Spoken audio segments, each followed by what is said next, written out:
विष्णु पुराण हिंदू धर्म में 18 महापुराणों प्रमुख पुराणों में से एक है।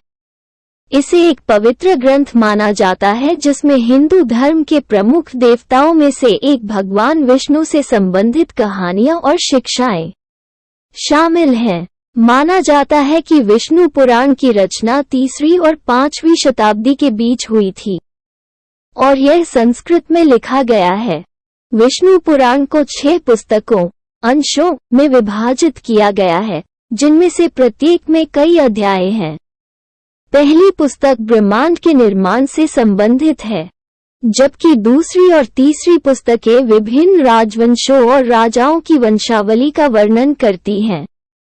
चौथी पुस्तक में भगवान विष्णु और उनके अवतारों के बारे में कहानियां हैं, जबकि 5वीं पुस्तक दुनिया के निर्माण और सौर और चंद्र राजवंशों के इतिहास से संबंधित है। छठी पुस्तक दुनिया के अंत, ब्रह्मांड के विनाश और सृष्टि के एक नए चक्र की शुरुआत का वर्णन करती है।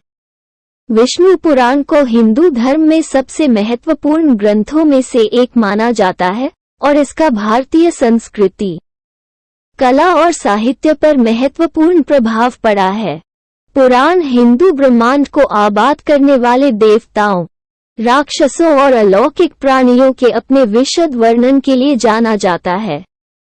ये भगवान विष्णु के विभिन्न अवतारों के विस्तृत विवरण के लिए भी प्रसिद्ध है, जिसमें भगवान कृष्ण के रूप में उनका सबसे प्रसिद्ध अवतार भी शामिल है।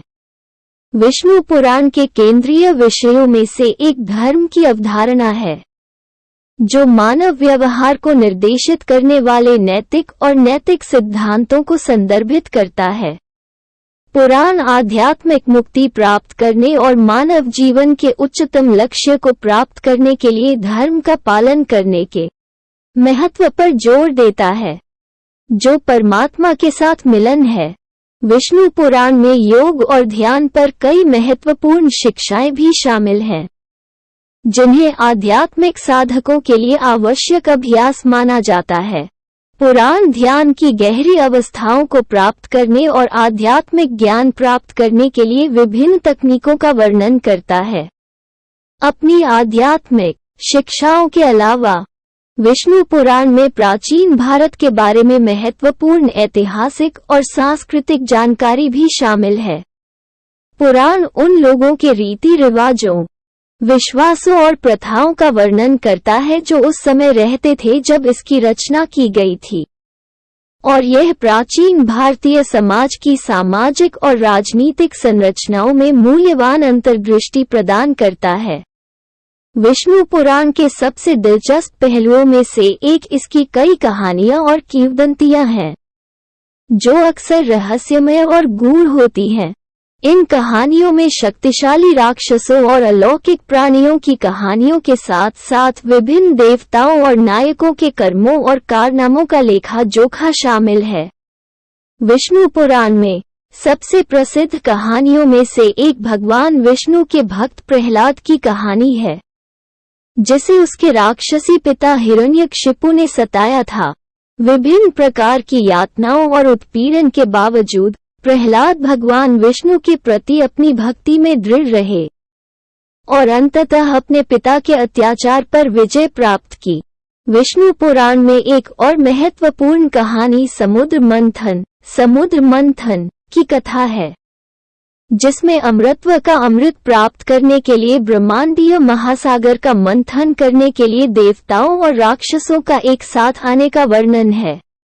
ये कहानी प्रतीकात्मकता और रूपक से समृद्ध है और अक्सर साधक की आध्यात्मिक यात्रा के रूपक के रूप में व्याख्या की जाती है, जिसे आध्यात्मिक ज्ञान प्राप्त करने के लिए विभिन्न परीक्षणों और क्लेशों से गुजरना पड़ता है।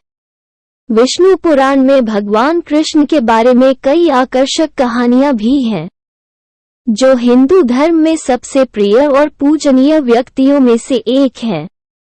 इन कहानियों में कृष्ण के बचपन के कारनामों, राक्षसों और बुरी ताकतों के साथ उनकी लड़ाई और उनके भक्तों के लिए एक शिक्षक और आध्यात्मिक मार्गदर्शक के रूप में उनकी भूमिका शामिल है।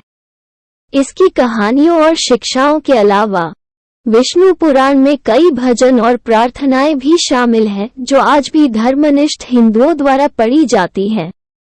इन प्रार्थनाओं को आह्वान करने का शक्तिशाली साधन माना जाता है।